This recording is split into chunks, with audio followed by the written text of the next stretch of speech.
You know, every legend has to start somewhere. And this one? Well, it doesn't begin with a thunderclap. It starts with a whisper, in a world made of shadow and ink. It's the story of a traveler who wasn't born, but was made. So picture this, the world of the great maker. A solitary creator, just sitting there in the quiet stillness.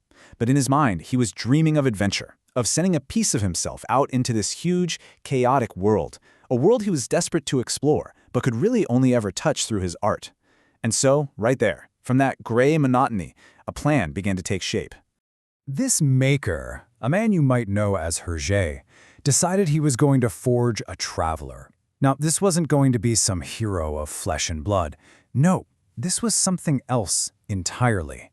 It was a vessel, specifically designed to be sent out into the darkness of the world, to see all the things the maker couldn't, and to carry this pure, unbreakable sense of justice.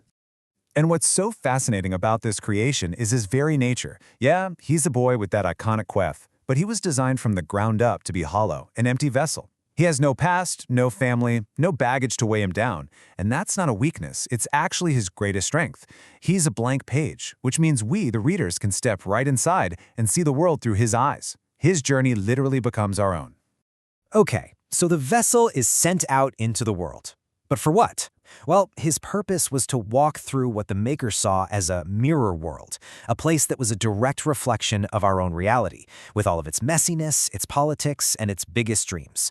This traveler, he was meant to be our mirror, to show us exactly who we were. And man, what a reflection it was. The vessel's journey basically became a guided tour of the 20th century's soul.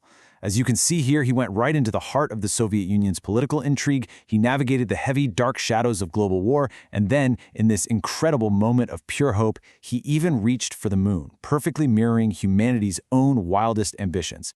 This really just hits the nail on the head. Because he was a hollow construct, he could reflect the absolute horrors of the world, the wars, the betrayals, without completely shattering.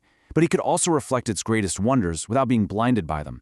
He was, in a way, the perfect, impartial witness to it all. But here's the thing. The traveler wasn't alone. And the world he was walking through wasn't just a reflection of history out there. It was also a direct reflection of the maker's own mind. The characters who came along for the ride, they were born from the maker's own private, inner storms.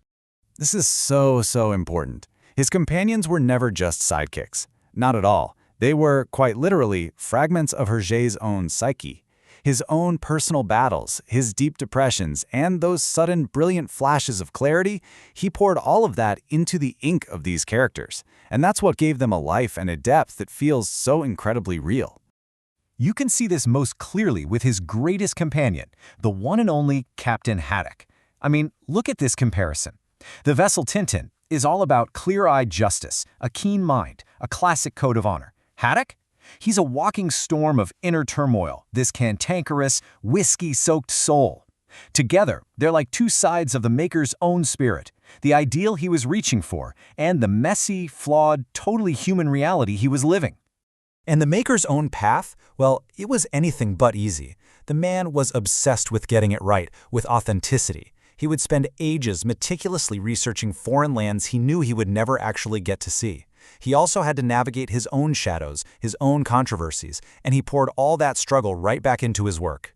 So, of course, the maker's time eventually came to an end. But what happens to a legend when its creator is gone? Does the traveler just stop walking? Well, not this one, because for a being made of ink and ideas, the end is just another kind of beginning. As it turns out, the vessel was immortal. He literally leaped off the still, silent, printed page and found a whole new life.